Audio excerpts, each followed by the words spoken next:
the game against Echo Fox, I would have decided if we were 1-3 or 0-4 was really important. Lorlo tries to go to the back line, but where's the team once again to follow? Just on the other side of the wall, Piglet doing what he can to deliver DPS from the outside, but Dardoch falls just as fast. We just had 3 inhibs down, just like coming back from that. Fox was on Liquid's side, and Liquid pushes back with one swift punch. We did it! If we didn't come back from that, we would have crashed and burned. 이번 시즌은 그냥 뭔가 팀 게임을 하고 있다는 느낌이 들어서 그거 기분이 좋아요. Welcome back, ladies and gentlemen. Game 3 is right around the corner, and currently Liquid is on match point after 2 strong wins over NRG Esports. No comebacks needed for them today as of yet. But given that it is match point for Team Liquid, do or die time for NRG, swapping sides yet again down the line. What does NRG need to do in order to come with a win? Skara. I think they're depending a lot on the impact to be able to make great plays, like TP plays, great flank plays. But for him to be able to do that, his team needs to be able to execute the early game well. So if they're going to 1v2, which I think they should, because I don't think they can do the 2v2 matchup with the champs that they're picking, they need to make sure the first 8 minutes are clean. Like if the deficit's only 1 to 2K, they can maybe come back. But what they're giving up early game is like 2K, 4K, and then the lead just like snowball into mid-game team fights and they lose instantly. Kobe? I agree with Skara on the early game point, and I think that NRG can try and look to use Team Liquid's hubris against them again a little bit. We've seen it already a tiny bit from Dardoch going super deep, so ward defensively. Make sure that you ward defensively early, and early on in the game, before Team Liquid have been able to build up a significant lead, he is punishable. Maybe try and catch somebody out when they overextend. All right, and finally? I agree with these two guys, but I don't think there's much to do. I feel like at this point, either... Come on, Janet, where's your optimism? It's not here. Somewhere else. I don't know, man. The last 2 games were not even close, and Team Liquid still hasn't had to show us anything new. Get Phoenix off his ear. That's what I'm saying. All right, get but Phoenix off. That's not going to work.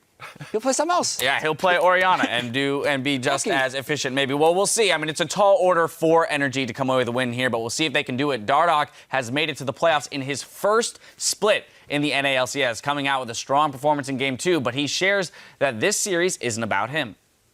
I don't necessarily think it's a place for me to prove myself. I'd rather my team prove that we're the better team. I think I don't really care if I get the spotlight or if I don't. If I'm perceived to be the worst player on the planet, but my team's winning, it doesn't really matter to me. Well, thankfully for him. 12 kills? Yeah. Last game? Yeah. Well, ideally said. Lag? NBD? Lucky? Maybe? Yeah, he gets to prove that his team is definitely the better team, and he's awesome. So does he really have to prove that still?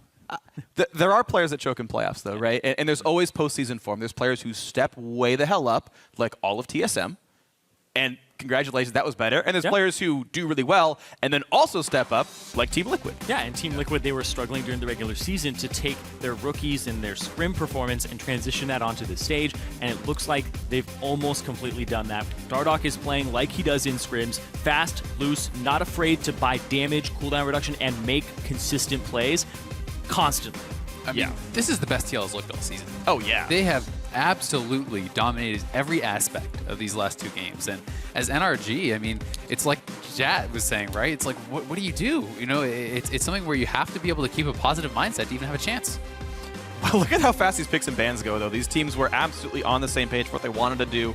NRG, I think, knew Gragas was probably going to be the first pick on blue side, just like it was over in Game 1. This time around, they steal away the Janna, and it's now Impact who gets the Echo, who was like, you know what, it did so well against my Maokai last time. Let's change this around a little bit here. So NRG are making adaptations. There is no Azir ban. As Jat so eloquently said, yes, he would play something else instead, but the pick's still coming fast and furious. Matt, taking a page, I think this is actually probably support Karma, though. Taking a page from Adrian's book and being like, yeah, let's go shield max Karma and keep Piglet alive. Yep, shield buffed on the R when you use the mantra on it. As soon as you get level 6, that buff takes effect. It's actually incredibly powerful. Karma, just as a support champion, is incredibly annoying, and if you are a player who realizes and becomes a little less selfish because you want to throw Qs out and just do the burst damage as Karma, if you start focusing on shielding your team, it's actually incredibly potent as a support player. Yeah, and I mean, Nautilus for Lorlo, he's looked great out in all season. I think it's actually been his best champion throughout the season. So definitely something where he's going to be extremely comfortable. And there's still a chance it's Nautilus for Matt. Not that I think it's one of his best champions, but Nautilus is pretty good into Janna. The hook comes out so fast that even if you get hit up with a tornado, you're still pulling that person in. They're still getting rooted. You can still use the targeted ultimate. So you can't really disengage the way Nuddles gets in on your team. We'll see where it ends up going after all. There's plenty of choices still to be made. Of course, a lot of flex picks for Liquid. But with a really fast champ select now, NRG have locked in their jungler and their AD carry. We know where almost all these champions are going. Yeah, I really like this from NRG. I think this is really solid, saving last pick, counter pick, because of course, that Zed being locked in there. Wow. For Phoenix. So now GVM, he's going to have to think about what he wants to play into that. You can play Lissandra and a few other champions as well. Liquid just played Blitz chess with their pick and ban. I think they took like aggregate 45 seconds for their entire champion select. Yeah. Up 2-0. Your move. Boom, boom. Yeah, right? I mean, they basically pre-indicated all these moves, and turns out that, yeah, they were legitimate legal moves, and in they go. So, blind pick Zed in the mid lane for Phoenix. It is support Karma after all. Yeah. I mean, like, yes, Nautilus could go into the bot lane, and Karma could be played top. Like, these are still flexes technically, but I'm pretty sure it is support Karma. And now NRG have to say, okay, well, mid lane pickup. Azir's up if you want it, but not into Zed. GBM, though, he has had some tricky champions. Will it be the Zillion here? Keep people alive? Are you surprised at all that TL did not want to have Azir, with the amount of success they've had so far? Yeah, they didn't want it. It's strange. Ari into Zed, this is definitely a pretty good one. Nope. Nope. Okay, wow. This is risky. Now, they do have a poke team. Jhin Varus is some poke. Like, let's be real here. That's some scary stuff to put in there. But you are opting into Varus versus Zed, and that is hard. If you're a good enough Varus player, every time he ultimates, you know you can throw your Chain of Corruption immediately behind you and time it. But I mean, the thing is, not only are you just opting into the Zed, you're opting into a Nautilus, to a Gragas, two champions which are going to be really happy to engage onto that Varus. If the Varus gets Flash Body Slam ulted in, or point and click, Nautilus ult, there's a lot of ways to actually catch this Varus. So definitely going to have to be played exceptionally well by GBM here. Yeah, and not a lot of disengage on energy. You just really have...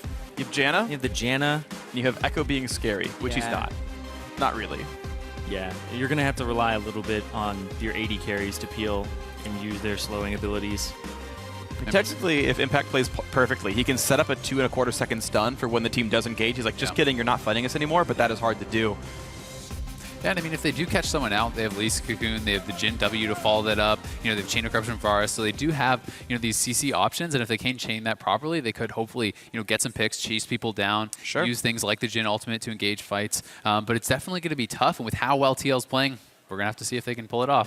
Yeah. Maybe NRG threw a wrench into the works and they can keep the pacing a little bit different and make this game work. You guys at home, tweet at LOL Esports with hashtag TL win or hashtag NRG win for which team it's going to be. A poke comp coming out from NRG with the mid Varus last pick. TL, though, already up 2-0, looking to make their destiny the semifinals once again here in the North American LCS quarterfinals. And here we go with Game 3. Liquid can close it out and make today a series of multiple 3-0s the North American European LCS. Yep, one more game for Vegas, for TL. Win or lose next weekend. If they win here, they will be going to Vegas for third, fourth, or that first, second, obviously the one they'd be looking for. But really big game. Yeah, winner plays CLG. Yep. So Team Liquid, they haven't had to show too much here. This game, they actually opted into showing that Matt can play a little bit of support Karma.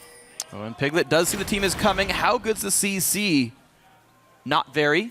No Flash Cocoon comes out of Moon. Everybody spotted, so now we're going to be able to see Dardoch and Lorlo go to the top lane, get some lane swap wards down.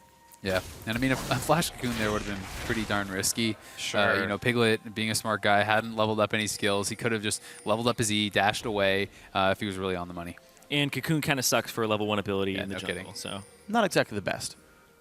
He'd need like a super hard leash, which then screws up everything else in the map. So, yeah, wouldn't have been awesome. Doesn't go for the play after all. It's actually 10 gold earned by Liquid off of the Trinket Ward being killed. That was placed so aggressively by NRG. But otherwise, it is still a not quite blind lane swap game. There are plenty of aggressive wards from NRG in that southern jungle.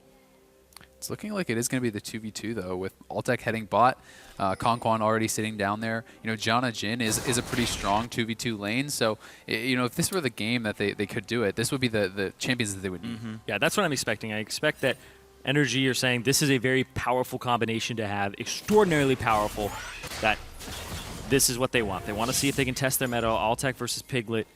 and seeing if they're able to actually come out with an advantage here, or at least even, because NRG have just been getting smashed in this lane all day. Well, it's already a small disadvantage, though. NRG weren't quite sure what the startup was going to be, and Impact ended up being in the mid lane as they realized it was equal lanes, had to burn TP to get up there. And Dardoch is immediately heading towards Elise. He's going after Moon. He's going to bully the other rookie here. Right, he knows Elise started bot side because of the fact that Impact he doesn't have Smite! TP'd. Oh, man. Dardoch has Smite, steals a red buff, walks away with Swagger, and Conquan's losing health too. Yeah, some good poke there onto Conquan. You know, Scar was talking about poke versus Janna, right? Karma's got lots of that. This slows you down so much as Moon on the other side. Getting your red buff smited away from you, you no longer have those easy ganks with the long range auto attack for the fade away. But Dardoch is now, it's 2-0 up for TL. Moon is on the back foot. Not only did he not make plays in the first series, we're seeing now he's being put back even further. And this is just mentally taxing. This BO3, you've been losing the jungle matchup all day. Oh, wow. And Dardoch, he's looking for top, he's looking for impact already. With how much Impact has been pushing, and he's got no flash, he's got no health bars either. Dardoch looking for the play, will not land body slam. Impact will get the shield, will not get the stun though. The re-engage coming in, body slam up in 4 seconds. Auto by Lurlo roots him, but nothing else gained. No flash lost, and Impact can walk back into lane. Yeah, good patient play there by Impact, able to read the situation, not blow his flash. You know, seeing the Gragas is level 2, he didn't have the Q to slow him down, and that kind of hurt him a fair bit actually there. And you saw Dardoch feint a body slam flash, and it didn't connect, so he didn't get the cooldown refund. And unsurprisingly, yeah, nothing too scary happening. Moon actually, though, making a really smart play after seeing the failed gank, runs into bot lane, goes to steal the red buff, so will equalize that. But again, Impact, tight timing.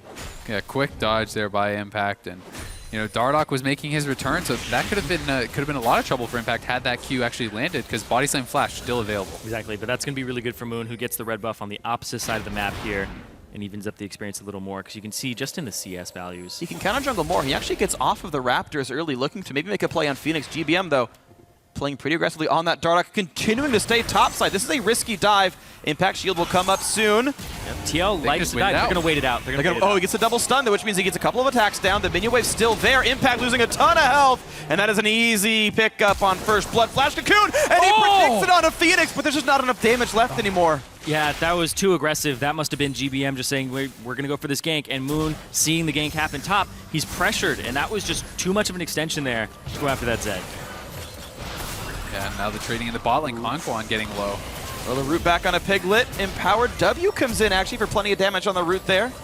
Locks him in place, but not too much gained. Yeah, beautiful, actually, Flash Cocoon there from Moon reading it. Sure. But it doesn't result in anything. And such a well-executed dive in the top lane. They waited out the W coming down there from Echo, which was the key. You know, they didn't dive into the stun. The turret wasn't on them until afterwards. Perfectly played. That's what I really like about Team Liquid is they're such an early game action team. Their mid game might be a little stagnant, but they love to get those early game advantages. And Dardoch will dive every time he sees the opportunity to do so.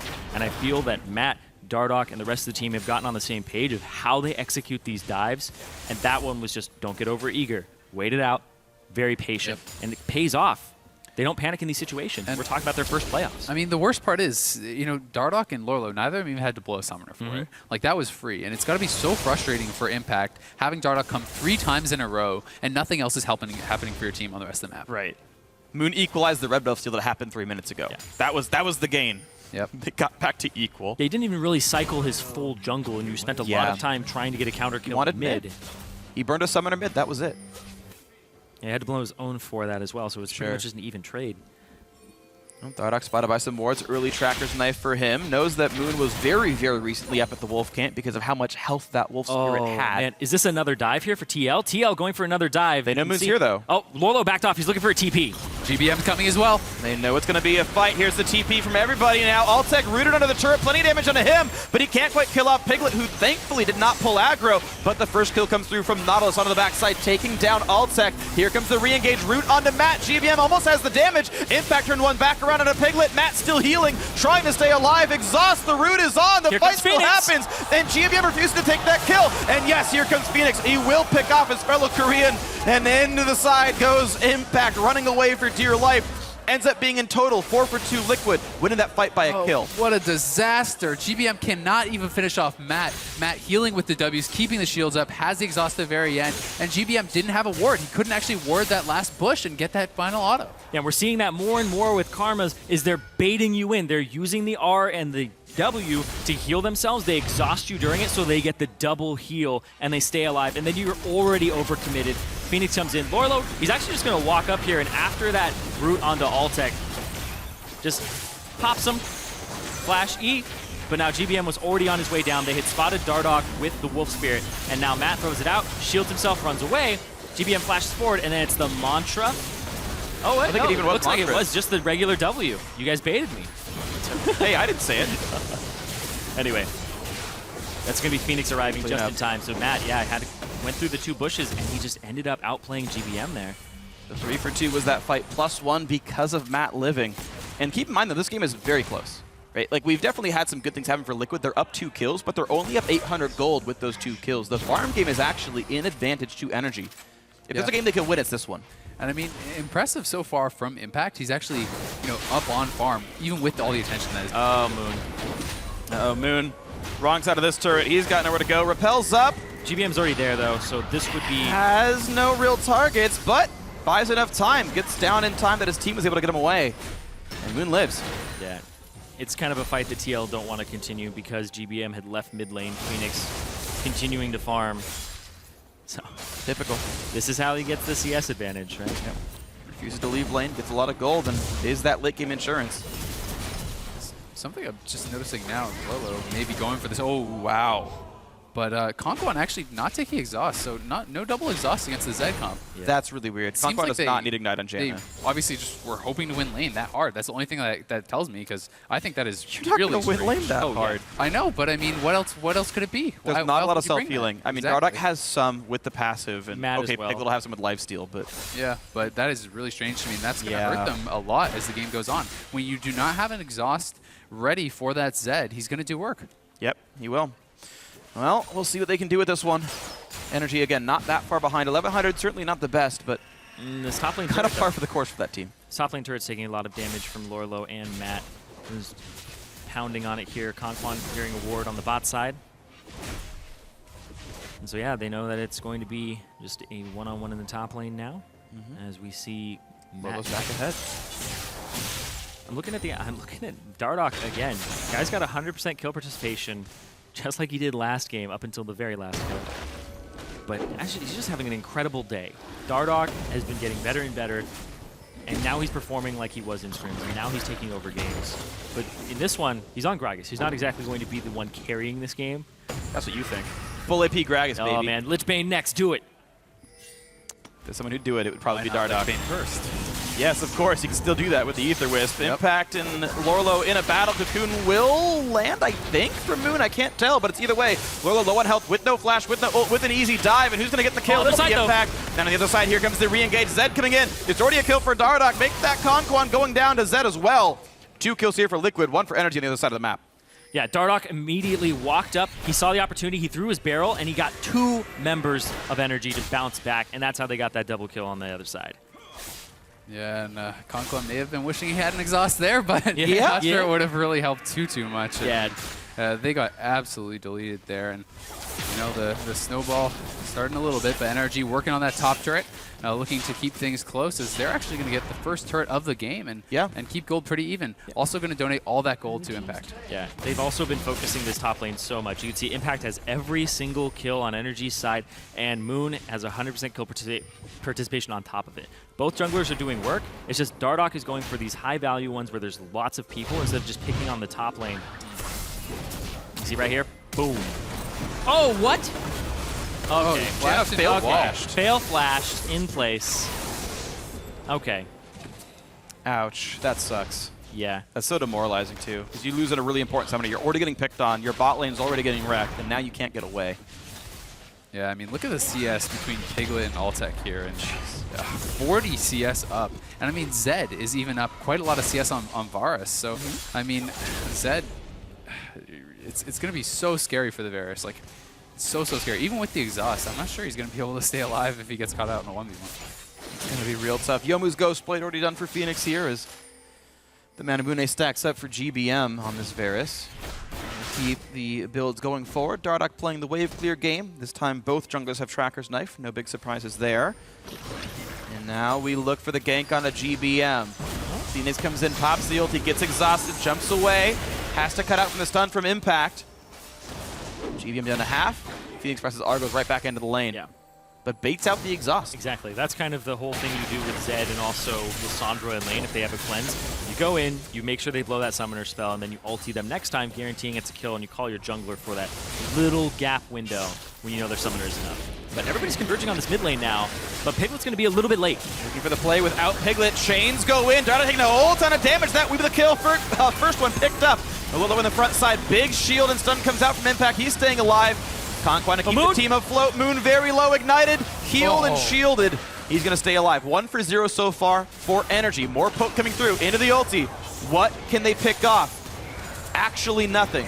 Some minions. 4 shots used. Conquan pretty low, but a great pick there from NRG. And I mean, Dardoch, you know, he had the flash ult up. He was looking for an engage, and they say no. They initiate it. They catch him in the CC and delete him before he's able to do anything. I mean, we have to remember, he doesn't have tank yet. Yeah, we heard it in the last rollout where Piglet's like, don't fight without me, don't fight without me. Well, they're fighting without him. They walk too far forward, and Piglet doesn't even get a piece of this fight until the end, and now everybody's just backing off from TL. They have the disengage from Conquan, and then Moon just barely gets away there. Good poke by GBM, good setup by him as well. Yep. Piglet, yeah, just Let's really not show that again. Securing that CS. Yeah. Clear the wave. One of the best uses of it. It's basically true shot barrage. Now we are seeing the cooldown focus build from Altec, which is actually still a choice. We see some players still go Infinity Edge first on Jhin, which is more combat focused. That guaranteed 4th shot crit, a lot of damage. But this way he's going to have really low cooldowns, and he can constantly go for pokes, go for these, 1400 range pickoffs and setups for his team. And I think it makes a lot of sense in this game specifically. Yeah. Go for the F3 for build. Yep. I mean, we're seeing some pretty massive XP disparities across the board. You see Piglet 2 levels up on Altec. On the other side, Impact was just 2 levels up on Lolo. Lolo just now hitting 8.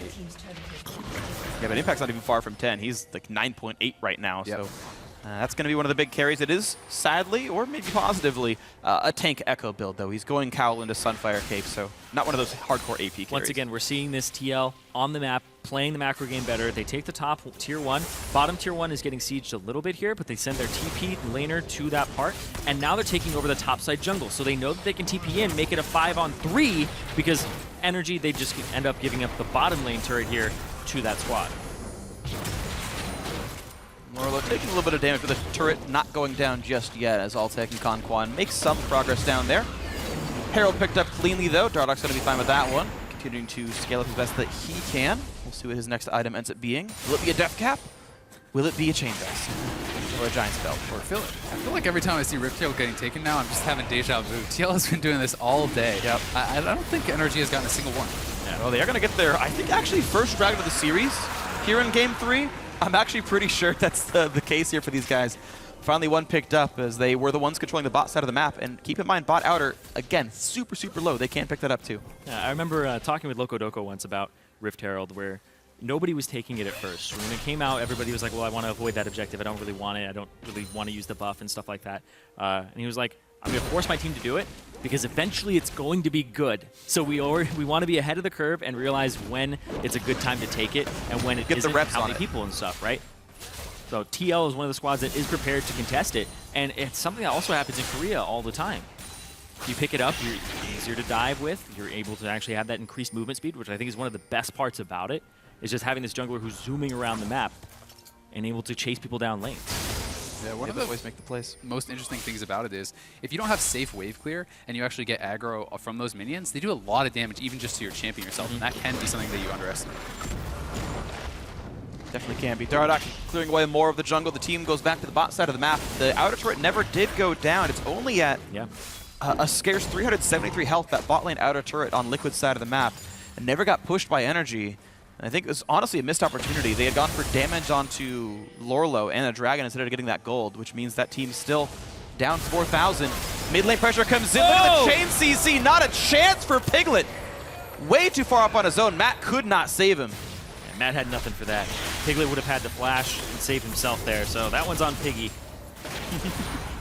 Great stuff from NRG, though. This is what we talked about. They need to have the chain CC and pushing an objective off it. This is exactly what they need. If they can pick up this mid turret, maybe pick up the bottom turret pretty soon here as well, as you pointed out, very low HP, they could be right back in this. Yeah, it's very close still. 2,000 gold. This is the closest this series has been in a single game. Yeah, especially at this time of the game. Oh, yeah. And let's talk about why it's actually working for NRG finally. We said at the beginning of the day, if Moon can match what Dardoch does, NRG have a chance.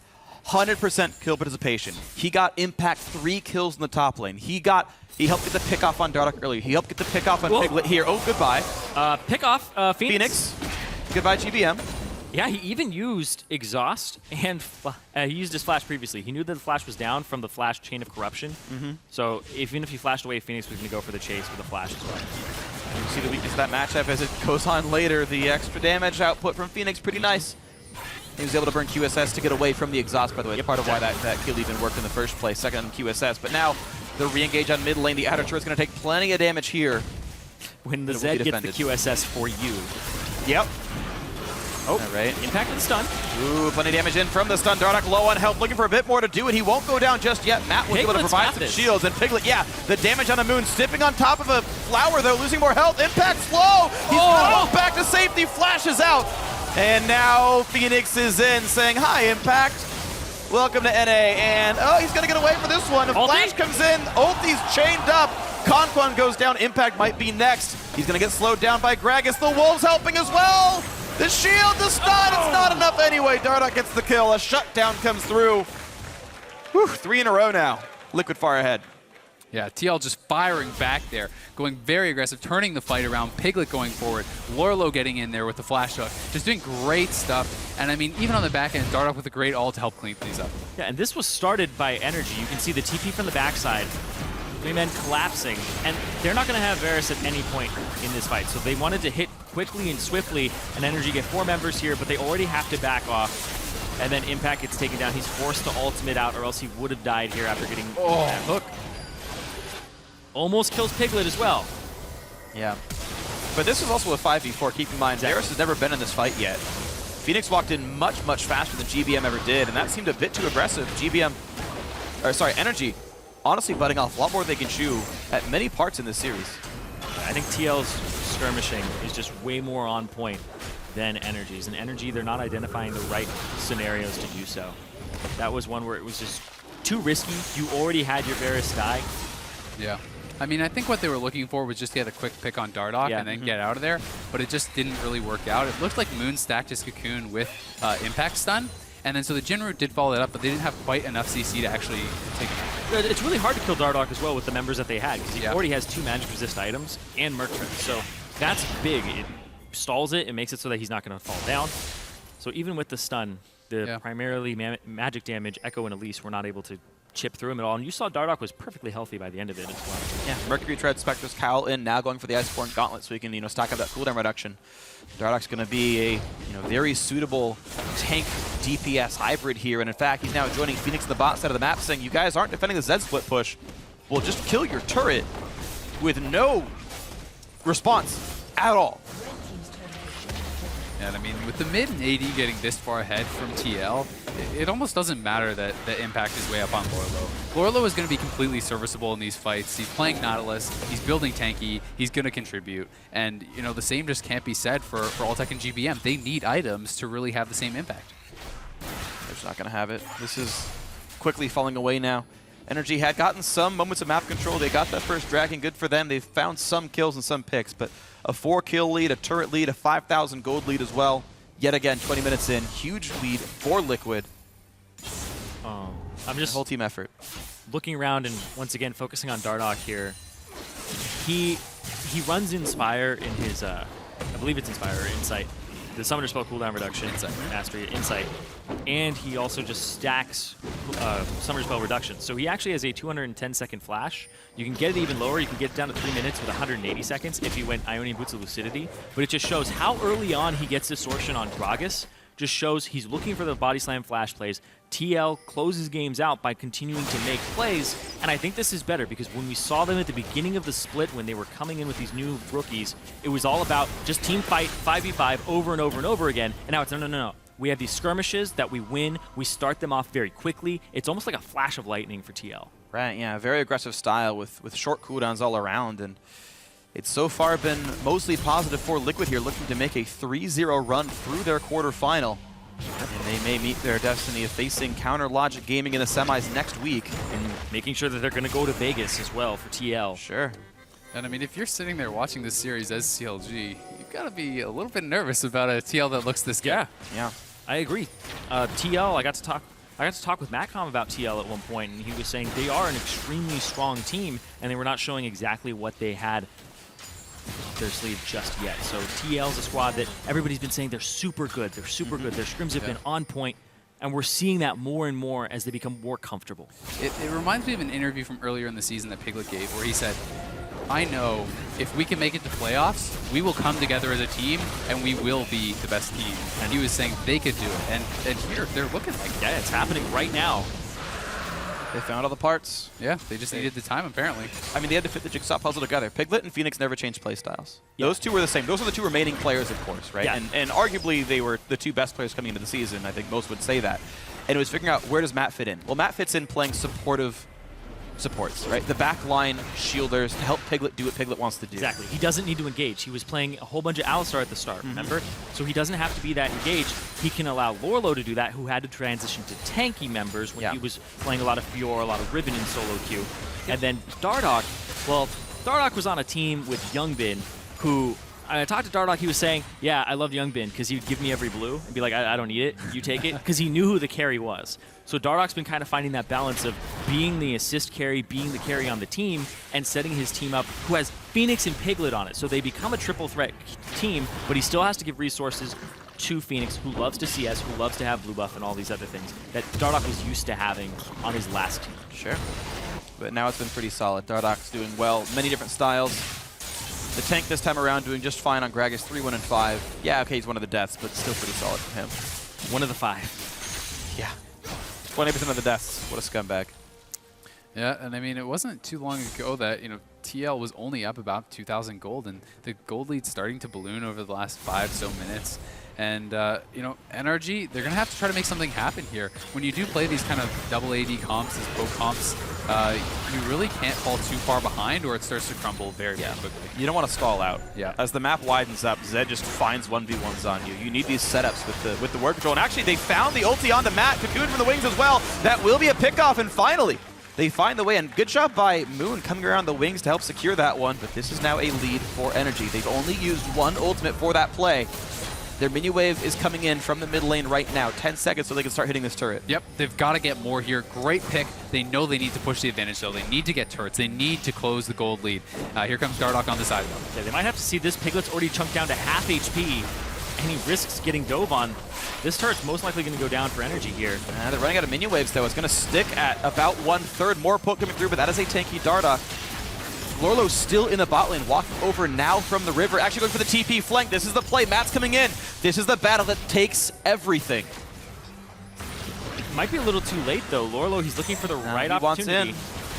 And Impact's going to body block the hook path. Yeah, the rest of his team was just too far behind.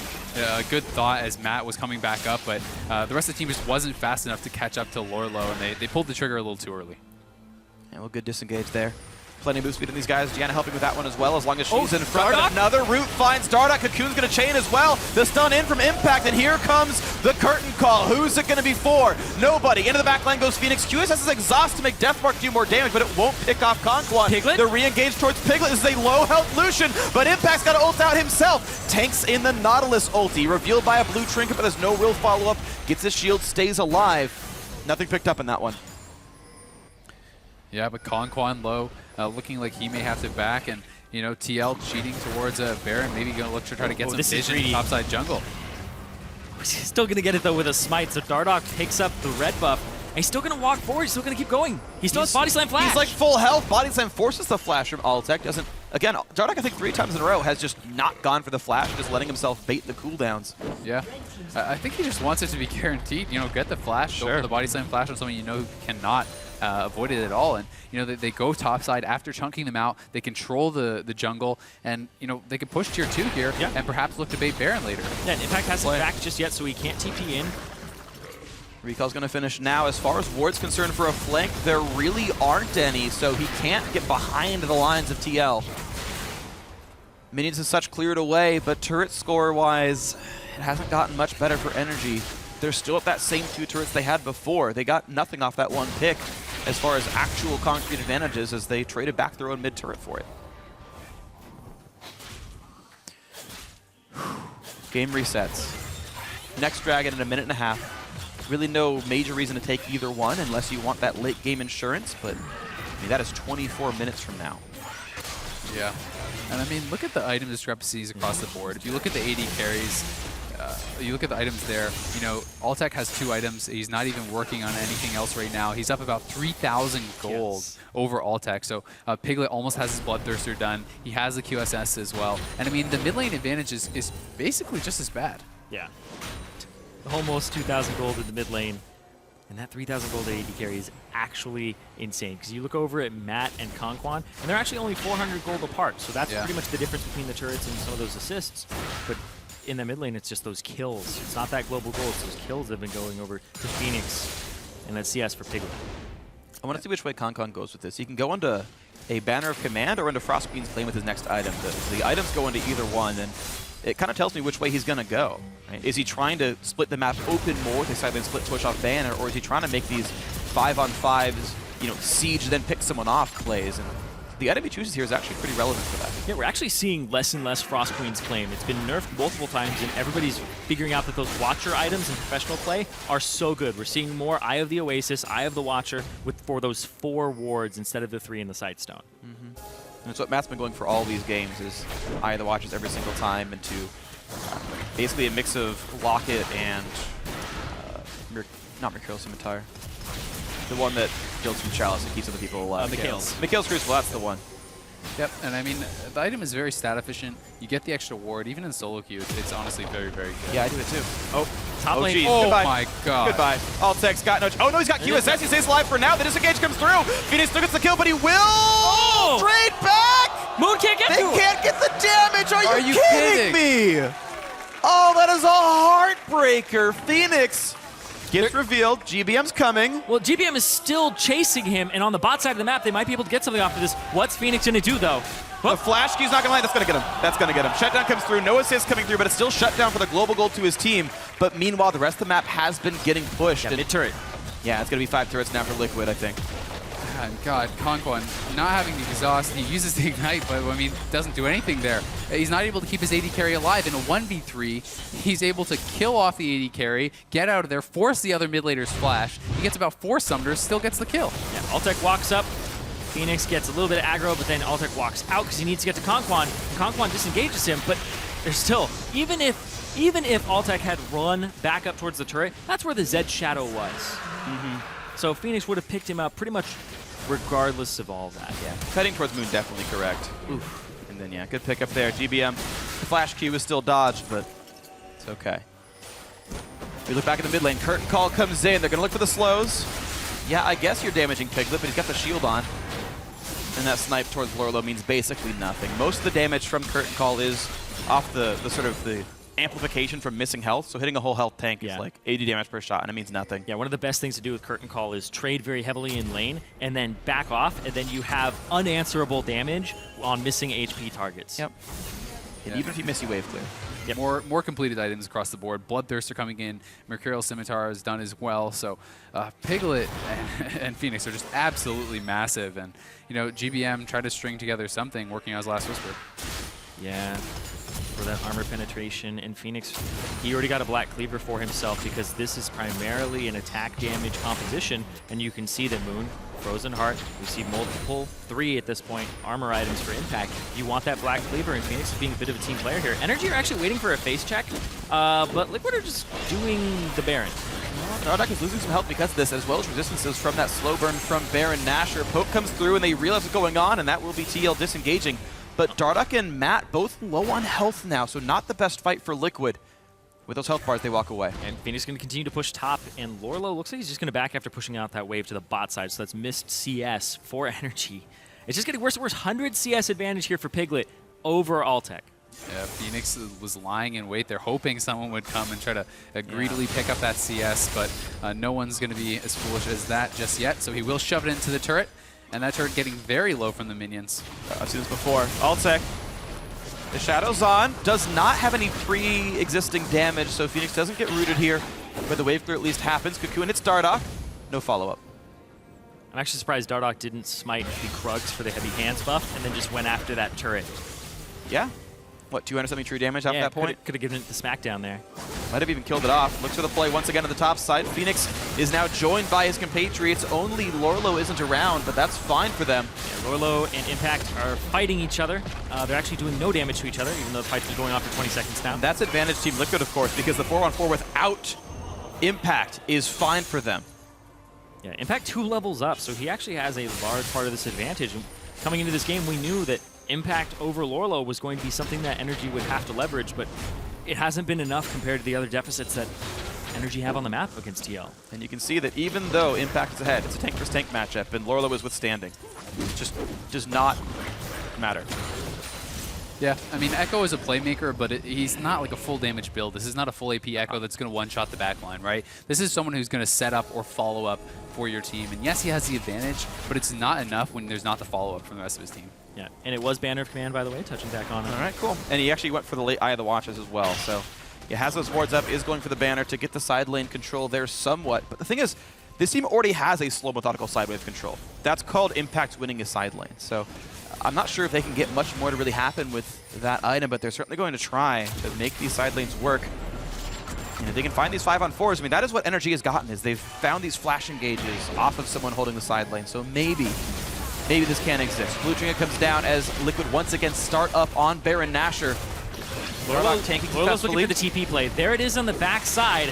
TP in from Impact as well. Moon taking damage from Dardock. Here's the partial engage. They get the root on towards Phoenix, who Q assassin goes in, and Piglet gets the kill. Conquan's down. Root fails to do much. The anchor toss onto Altec. This could be the game-winning fight. A double kill for Piglet. They're looking for more. GBM on the wrong side of this one. Huge damage comes out. A triple for Piglet. They're going to want more. Moon is running away. Puts the shield. Impact in the middle of the team. Just doesn't do any damage. Another kill comes through. The shutdown in. A quadra for Piglet. This could be the series-winning fight. 15-7. Both Dardock and Piglet have gotten 4 kills, 2 quadras here for this team, and they might be top 4 after this. And they're going to go for the slower burn in this one, though. As Phoenix pushes the top side, they will go for the play on towards Baron. This is going to be slow until someone else comes in and deals the damage. Piglet joining them now. Yeah, Baron, no contest. Top lane still being pushed in by the Zed. The Liquid will take their time with this game. And Piglet, finally all that farm pays off. He gets the quadra, his first 4 kills of the game. That gold lead really showing through in the fight, just pumping out so much damage, and now with a 13,000 gold lead, Baron buff active, how do you stop TL? It's very difficult. Right here, you're going to see all of TL actually just ignore Impact. Screw that. Go after what Lorlo is focusing, and they have the dive. So they get in onto the poke composition on the sieging composition of NRG, and they get to that backline. Conquan's down. Peel is down. Now you get Altec, and then they just run GBM across the side here. So the fact that TL just ignored Impact and made it completely worth nothing that he had jumped in with the TP. Lorlo seemed to be of more value, despite Lorlo being behind Impact in terms of CS and gold. Yeah, Piglet pretty far up here in the mid lane with Lorlo, but here comes Curtain Call. Well, is it going to hurt that Nautilus? Looks like not very much. Piglet getting down to half, but he's got double lifesteal items, so it's really not that big of a concern for him. A few too many shots wasted on Lorlo, the big tank in the front line. What I've noticed is NRG, they do not respond well to split push at all. It's been TL just doing it over and over and over again, whether it's some Phoenix clearing a side wave, Piglet clearing a side wave. They don't respond well to it. And Dardock... Oh, goodbye. Altec is gone immediately. What a great play by Dardock. Finally goes in for the flash. Moon will repel away from this. GBM being chased down to the back line. Oh, double gets kill. it. Somehow, yeah, it does go down. Phoenix finds 1. That's 3 kills already. Moon, and Impact, the last remaining members. Piglet under the Nexus turrets, find this Looking for the triple. Quadra. Looking for a second Quadra. Has Mortar Reminder to try to keep Impact in line. Against the Quadra kill after all. Dies the Fountain, but who even cares? That's going to be certainly the game. It's going to be the 3-0 in the quarterfinals. It's going to be Liquid cementing their spot in the top 4. What a way to end it. Piglet with the back-to-back Quadra kills. Could you want anything else from this bot lane? I mean, just playing fantastically throughout the entire series. TL dominated start to end. Yeah, Piglet went from 0 to 8 real quick there in the span of 2 minutes. TL, they were going to secure their spot going to Vegas here, 3-0 over NRG. Just incredible performance. Absolutely stellar. Liquid, from start to finish, were the better team. NRG tried. They switched some comps around. They switched some champions around. They tried to steal the Janna away from Matt. It just didn't matter. Liquid took care of business. Yeah, and you can see on their faces that's kind of what this was. Not a whole lot of celebration here for this squad. It's pretty much, all right, we were able to take what we practiced and put it onto the stage. And it just seems more like relief, taking care of business, like you said. When you look this good in a series, you've got to be looking forward. You know, they've got to be thinking, what about next week? You know, what about the weeks after that? This is a team that is not going to be content with just the quarterfinals. And this is the great thing as well, is I think they're really happy about how yesterday went. With the TSM upset over C9, they don't have to play Immortals. They get to play CLG, which honestly is an easier road into the finals for them. For that maybe fated showdown with Immortals, if they don't get too far ahead of themselves. But Liquid CLG, yes, that is going to be a fun one in the semis next weekend. Yeah, they beat CLG in week 8 pretty handily. They only gave 4 kills up to that CLG squad, and it was a fairly short game too, where Dardoch brought out the Lee Sin once again. And I do want to talk about Dardoch more, because we've seen Phoenix and Piglet. They have been known quantities on this team to be very good when unlocked, and Dardoch as a rookie has been having an amazing impact on this TL squad. Yeah. I mean, Dardoch's just equipped with bump keys here, man. Piglet and Phoenix are unlocked every single game here for this one. This was the first game, actually, that Phoenix didn't top the damage charts, but it was Piglet instead. That was a big surprise. The Lucian gets far ahead and does incredibly well for himself. But Liquid had all the answers, right? They were never hemming and hawing and delaying in champ select. They knew what their first pick wanted to be. They got the Gragas. That's fine. That's happy for them. You know, in both these cases, the Lee Sin comes out super dominant. The Lucian comes out. The Zed blind pick, super dominant again. Every single time. They knew what to do every single game, full confidence, and they crushed it. And I've got to say, I'm really impressed with Phoenix. 2 Azir games, you know, he's slow playing it. We're talking about doesn't really have to get involved. He's just kind of farming it out. And then he comes out on the Zed. 6-1-8. Really dominant scoreline. Was the catalyst to a lot of those teamfight victories, to a lot of the turrets going down as well with these picks he was getting. And he didn't even have to show that either. He could have just played another Azir game. It was completely available to him. And I want to talk a little bit about the NRG side now, because of course they're not going to be moving on at this point. They had, you know, a very rough series here, and it just looked like they were kind of flailing the entire time, and there wasn't really any adjustment they could have made in pick and ban or really on the fly, because those were macro things, and that was synergy is what was ending up falling apart there, and TL were running them around the map.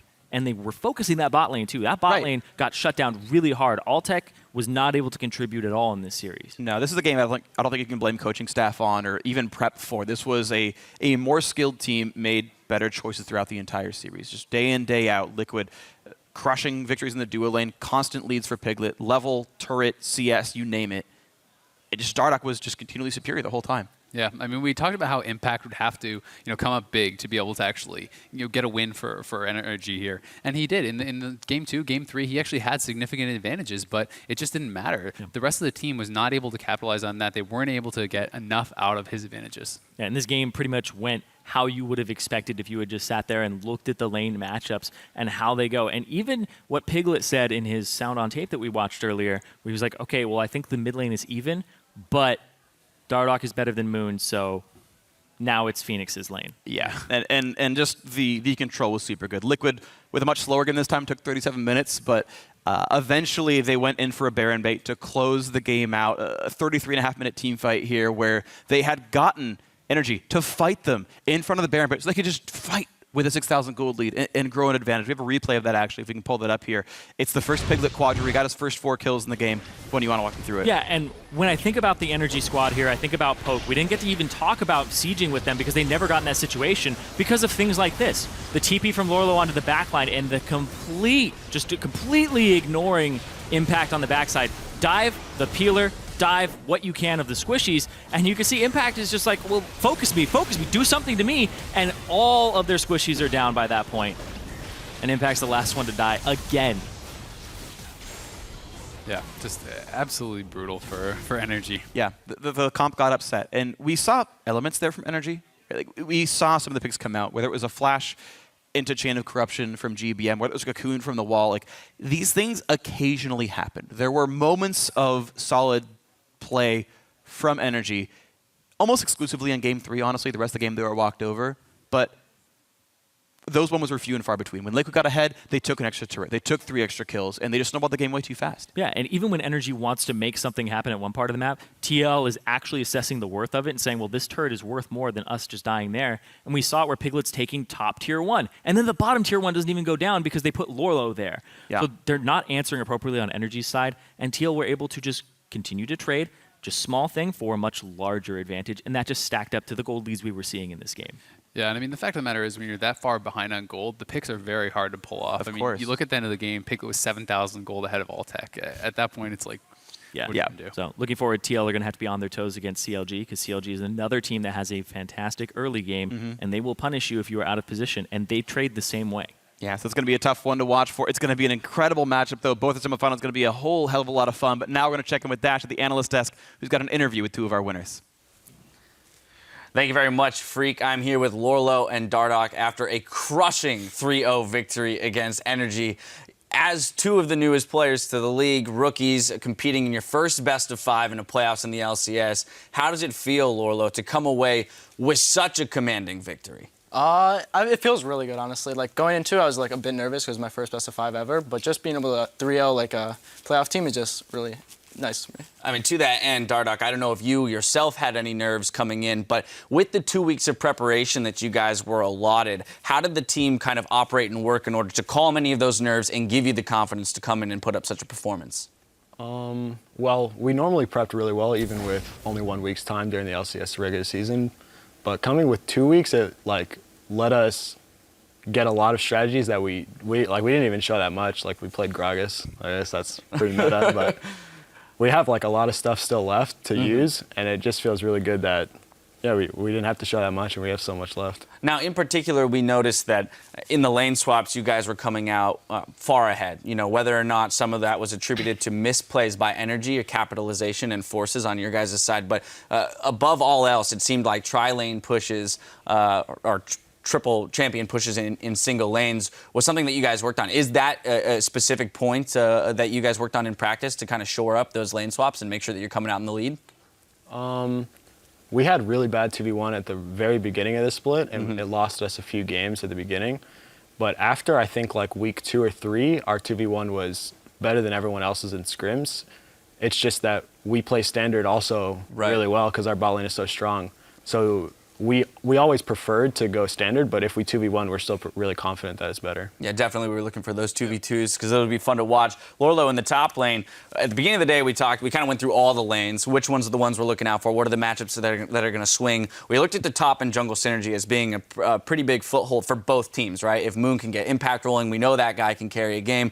Likewise, the 2 of you have shown that you can play the 2v2 just as well. So your thoughts in terms of that matchup going in, your confidence level in the 2v2 with Dardoch against Moon and Impact? So the 2v2 in general, I think just we're way better overall than the 2v2. I think Josh matched up to Moon way better, and me and the Impact, I think after this series it's about even. So yeah, just going into the 2v2, we were really confident. I had a lot of confidence in Josh going into it. And the top lane meta is probably the one that within that 2 weeks changed the most, right? We've in Europe we've seen the Gragas go top lane. We haven't seen it go top lane here yet, but we've got the tank Echo coming out, the Maokai kind of resurging, Poppy still the queen of the top lane. But for you specifically then as an individual, with those 2 weeks, how was it trying to adjust as much as you possibly could to a growing top lane meta, knowing that there was going to be so much focus on it in this series? Yeah, so going into it, our team is like mainly focused around tank play, so it was like easy for us to adapt to the upcoming meta because we just play more tanks, so it was good for us overall. So yeah, I'm just like, all right, I can pick up Echo, pick up this other champ, just pick up Maokai, it just works out. Well, there you have it. I actually have to correct myself. Hanser did play Gragas yesterday one time. Regardless, moving ahead, you guys are going to be facing CLG next week because of the fact that TSM won and they're going to be playing Immortals. So, Dardoch, over to you. I mean, I know there's not necessarily a shortage of confidence coming from the Team Liquid squad, but particularly against the CLG organization, how do you guys think you'll fare in that matchup? I think we'll be fine. I want to hope for another 3-0, but I'll say 3-1. 3-1. All right. Well, okay. So we're tempering the confidence a little bit. I mean, in particular, too, I actually want to go back to this series. The performance out of you, we saw everything from the Gragas to the full damage Lee Sin, and that's what I want to zero in on that game. Give me your thoughts on full damage Lee Sin. Was this just a realization that we're running away with the game and more of a mental warfare thing to show them that you could play it? I mean, my opinion might only be my own, and no one else might agree with me, but I think if you play Lee Sin to maybe 80 or 90% of his like full potential, full damage Lee Sin definitely is like one of the best champions in the game. If you can consistently play team fights well and get multi-man kicks, I think I played him maybe like 60 or 70% at best. Like I didn't even perform that well on the Lee. I played 1 or 2 team fights really well and got like a quad and like a triple or something, but other than that, I think Lee in general is a pretty bad champion, but I just pick him because it's like my signature champion and he's one of my favorites. Now, lastly, Lorlo, I'm coming back to you to close out the series. I mean, the 3-0 has got to feel good. I want to talk about the veterans on the team a little bit, Phoenix and Piglet. I mean, there's a lot of strong performances from everybody on the team throughout this series, Piglet in particular, and Phoenix being a rock for the team. I mean, CS numbers out the wazoo and showing up in all the team fights. But for you in particular, then, as an individual, as a rookie coming into the series, how did having those guys on the team help you guys kind of push through and make sure that you could take away a 3-0 series? Yeah, I think personally for me and everyone else on the team, we all just look up to them because like in scrims and like the work environment, they just work really, really hard. They just want to do what's best for the team and just improve the best. So yeah, we just all looked up to them and we just try to improve as well. All right, well, gentlemen, I got nothing more than congratulations for you after a 3-0 victory against NRG. Moving on to the semifinals, so congratulations once again. Best of luck in the next week of practice. We'll see you soon. We're going to head back to the caster desk to recap that series. Thank you very much, Dash. Guys, what else can you say? Liquid dominated the whole time with a very, very, very good 3-0. Yeah, 60% on Lee Sin. Really? That was only 60%? 12 kills? I want to see 100. Yeah. Well, I don't even know if my brain could process 100% on Lee Sin, apparently, because that was insane what he was doing. Those kicks were really on point. And he was talking about how all you have to do is get that really nice kick, full damage Lee Sin. You're killing pretty much everybody on the team. And we saw it when he got that Quadra. I like the players. I think we heard it from, I think it was Rainover as well, I forget, who was like, yeah, I think Lee Sin, or maybe it was Rush. It's like, I think Lee Sin is underpowered. Yeah. And I'm playing him in the LCS in really important matches. That doesn't line up to me as like the actual like correct decision tree.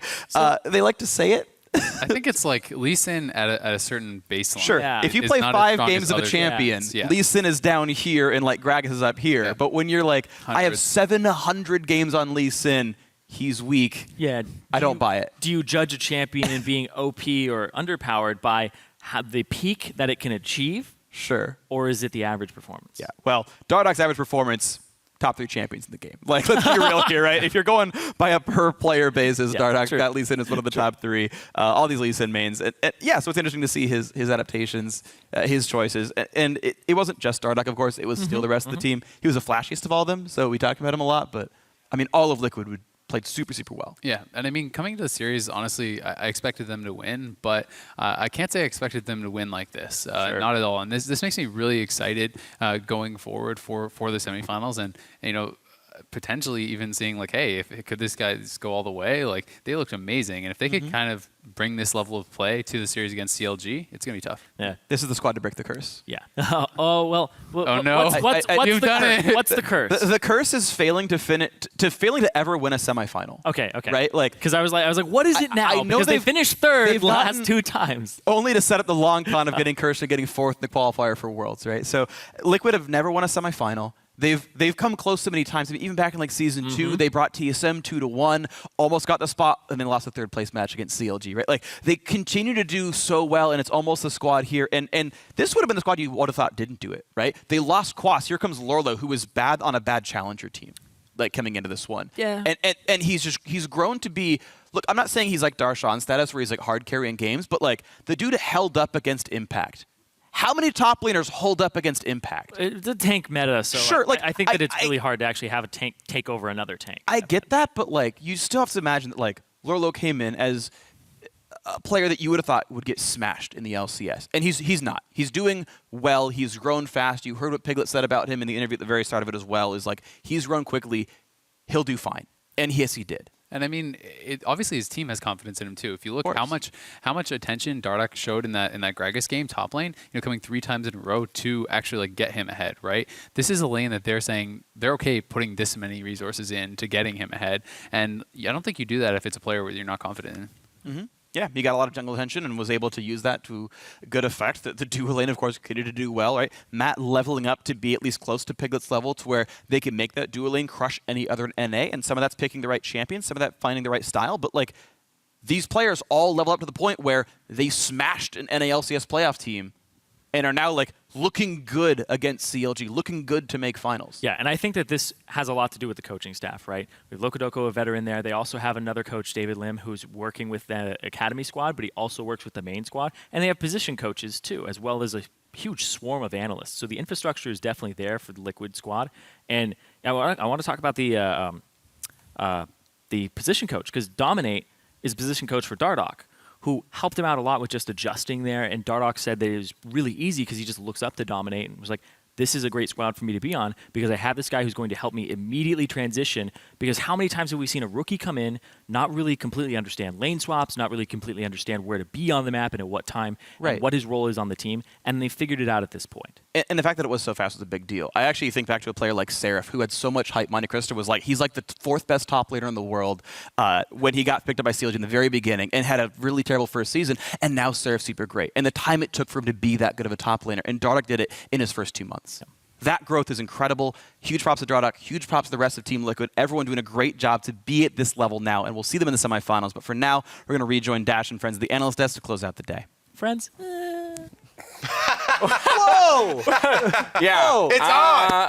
Thank you, Freak. I You wanna agree. start? Props all around, though, to Team Liquid. I mean, I think that statement holds true because all 5 of those members stepping up in a big way to have a 3-0 start to their playoff run, that's going to instill them with a lot of confidence moving forward. Before we look ahead, though, let's kind of recap the series real quick. I mean, the big thing here, and I know, Scar, this was a point that you were adamant on, it was the way that Team Liquid operated within the lane swap and immediately following the lane swaps with their rotations into tri-lane pushes was something that they definitely improved on and helped them secure these wins today. Yeah, I think 2 of the 3 games were just they caught the other team messing up on the 1v2, and then they just executed the next 5 minutes rotationally really well. And NRG was on the back foot the entire time, wasn't able to make plays on the opposite side of the map, and then just got snowballed on. It did also help that they had such a strong matchup in the mid lane. Every single time Phoenix crushed in the CS, and they have this really strong bottom lane to work with as well with Piglet and Matt down bottom. Yeah, definitely. I feel like the mid lane, even though he gets a big CS lead, like it's hard for me to see just how impactful he is. But at least from the bot lane perspective, I'm looking at the bot lane, I'm just like, wow. Like Piglet's not only smashing them in CS, but he's also getting huge like health leads that are allowing them to push in these towers much faster. Yeah, and every series, you can kind of isolate it to what's the breaking point going to be. And here, when we identified at the start, it was, well, the breaking point's going to be Moon versus Dardoch. Unless Moon can match or beat Dardoch, they have very little chance. And that matchup broke even further than we thought it was going to. Dardoch absolutely annihilated Moon. And then all the other roles had the same thing happen, whether it was the bot lane or the mid lane, which is why it was such a decisive 3-0. Now, the one saving grace, though, for NRG, I would have to say, Impact was doing about all he could in those games to carry through. Unfortunately, it's not enough when the other 4 members aren't stepping up. His numbers aren't going to show it, but he definitely did a lot of work in team fights. All right, well, there again, we had the 3-0 for Team Liquid. We had some outstanding performances, rather, today, but only one can be named the player of the series. And today, that player is Piglet. He performed well all split and continued that domination through this series against NRG, earning 2 quadra kills on Lucian in Game 3 alone. Yeah, this guy is just the consistent 80 carry, really, and he was consistently great in this whole series. He was really, really, like, we kept on talking about it, how there would be a small health lead or, an opportunity created in the duo lane because of Matt and Piglet. And then that issue was exacerbated by Dardoch going there. Like, they've already got this lead in the duo lane. Then Dardoch also comes and brings the Moon Dardoch disadvantage over, and Team Liquid really ran with that. So I think that, while Piglet is amazing, Dardoch also deserves a lot of credit here. And he was very close in almost getting the award as well. In case anyone at home is curious, it was not an easy decision to make. Dardoch was definitely in the running. And Scar, I know you would probably like to say a few words about Dardoch as well. I voted Dardoch. I thought the way that they saw it, they were like, Piglet's creating so much pressure that Dardoch can come into the lane easily. The way I saw it was that Dardoch already knows how to path and consistently out-pressures the other jungler. And so it was a difference between whether or not they thought that Piglet managed Altec and their bot lane better than Dardoch managed Moon. And I thought Dardoch managed Moon and had more presence on the map and was more impactful. But however, I do think that Piglet's a monster, and I think that he's playing absurdly well right now. Like I can't wait till the semifinal match. Yeah, I mean, at the end of the day, I think that all this does is prove that both of these players. But you can't share. They performed exceptionally, but no, there is only one most valuable player in a series. Well, now with our quarterfinals complete, let's see how the playoff bracket looks going into next week's semifinals. With dynamic seeding in effect, TSM will be facing Immortals next week, while today's winner, Liquid, will face off against Counter Logic Gaming. So as we look ahead to these best-of-5s, gentlemen. Let's start with the Immortals TSM matchup. As TSM surprised a lot of people with their adaptation, their ability to take down Cloud9 after a tough first loss. What are your thoughts there? I think that, maybe Rush didn't look that good on the day that TSM beat them. But Reignover has been looking like a monster. He is the best jungler in North America right now and probably the best player. And if they want a chance at beating Immortals, they have to be playing at his level. And I think that's very, very difficult. Yeah, definitely agree there. TSM, they've made a lot of improvements, and they're going to be feeling good about themselves, but this is the true test, right? Immortals are the pinnacle of North American professional League of Legends play. Yeah, a lot of people are wondering if Immortals will transition to a best-of-5 from best-of-1. Well, they played a best-of-18 in the regular season, and they were 17-1. It's obviously not quite the same, but this team lost a single game. I'm not going to let you get away with that one, Chad. We think some weird word soup here. I am not going to let you get away with that one. When your best of 30, when your best of 18 is played against 9 different teams over 9 different weeks, I don't think your argument holds any water. Also, you only have to win 10 games to win best of 18, right? You don't even have to win 18 games. So what are the best of 33? Oh my goodness. Okay, we're done with that conversation. Let's jump over to the other best of 5. Liquid, who we just saw today, going to be going up against CLG. I mean, CLG looking very strong going into the postseason. They had a couple good wins to close it out and grab that playoff bye. What are our thoughts on that matchup, Kobe? I really am excited to see what comes out from the teams that got buys in the first round. Okay. Both CLG and Immortals. You talked about CLG. They were looking really good as they exited the season. Something that Dardoch brought up, they didn't have to use a lot here at Team Liquid in this series, but CLG didn't have to use anything. Right. Because they didn't have to play a series at all. And they talked about as well at the end of this, the year how CLG always like to diversify their strategies. Maybe that means adding more split pushers into their split push strategies, but which is going to be tough. I'm excited because they've tried a lot of them. Maokai being a top lane tank, Exactly. Echo being a top lane tank. It's going to be really hard for CLG to find the dueling champions for Zion that don't get neutralized by Echo or Malphite. And it's something that we kind of saw in the Cloud9 series where Darshan. If you focus too heavily on split pushing and you even in Champ Select if they ban the strongest pieces out, sometimes it's very detrimental to run still with that strategy and a weaker form of it. Mm-hmm. I think CLG is going to come out and surprise people. I don't think they're going to stick to their split push play style. They did it because they were the best in the league at it, and it was pretty effective. Like if you don't know how to deal with split push well, you just win. And it's really, really good because Darshan's shot calls, and he's able to control the top lane aggression with the jungler really, really well. I think, especially in that matchup, I'm really excited to see the jungle matchup, you know? A lot of people were talking up Dardoch quite a bit. No one talks about Xmithie. I think Xmithie at the start of the split was the second best jungler in the NA. I think going to the end of the split, he's like still top 3. I think Xmithie is like criminally underrated as a jungler. I had him top 3 on my all like junglers in NA when I had a stack. That guy is playing pretty well, and people are going to see it this playoff. Well, a solid endorsement for Xmithie there. Of course, it's going to be a tall task for Liquid to stack up against the strong CLG, but if they proved anything today, it's that they are up for the task. We are out of games for this weekend, but you won't have to wait long for more North American League action because we pick right back up on Wednesday with the 2016 LCS Summer Promotion Tournament. Tune in at 5 p.m. Pacific for our first best of 5 as Team Dignitas goes up against Team Dragon Knights. A lot on the line for all of these teams as they move through the Summer Promotion Tournament. Now, before we go, I'd like to extend a special thank you to Scar for joining us on the desk today, providing plenty of insight and disagreeing with us on the MVP vote. But now for myself, the casters, and the entire live broadcast crew, thank you for watching, and we'll see you on Wednesday.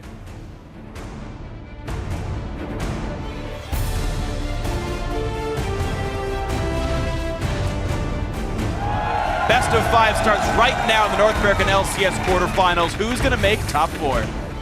Liquid is stacking up. Who's here? Who's here? Moon's here! He steals it! He's got Baron! You're gotta be kidding me! He's behind us, Marco's behind us. I'm gonna flash on Lucian. I'm gonna flash on him. Nice. I can go. Just end. End to top. Congratulations, Liquid. Game 1 of this best of 5 goes to them. And this is the play. This is the fight they need. And they've got Phoenix. Now Impact is tanking up the front line, but he is fine to do that. Matt low on health. GBM still around. Chan now. I go push it, 7. Go on the Sandra. Sorry. Don't buy without me. Okay, kill. Kill. Run R. We don't Don't buy, try and back. Nice. I'm killing him. Good shield. Into the front line goes Lorlo. A triple kill for Dardoch, killing everybody with a quadra kill. Heads up. He's got one more to go. If you're NRG, what do you even say after a game like that? I want you guys to remember that this game, we're not playing, well, we are playing against Team Liquid, but that's not really what matters. Like, you guys are playing against yourself. Impact turned one back around at a Piglet. Matt still healing, trying to stay alive. Exhaust, the root is on. The fight still happens. Then GBM refuses to take that kill. And yes, here comes Phoenix. He will pick off his fellow Korean. No, we're chasing. I can't go there. Hook and 5. Battlestorm now. I can speed him in 5 seconds. Battlestorm now. He is W. GBM on the wrong side of this one. Huge damage comes out. A triple for Piglet. Oh my goodness! Liquid, from start to finish, were the better team.